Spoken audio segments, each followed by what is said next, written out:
akin. Huwag ka lang itingin sa'kin at baka matunaw ang gusto kong sabihin.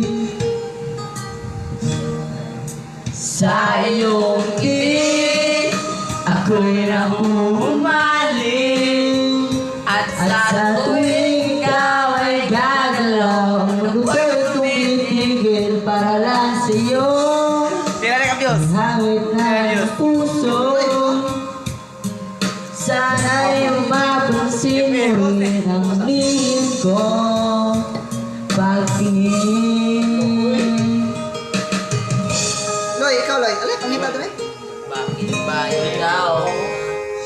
Tatawagin na marinig ko ang balita na mayroon ka ng Kagar Brothers.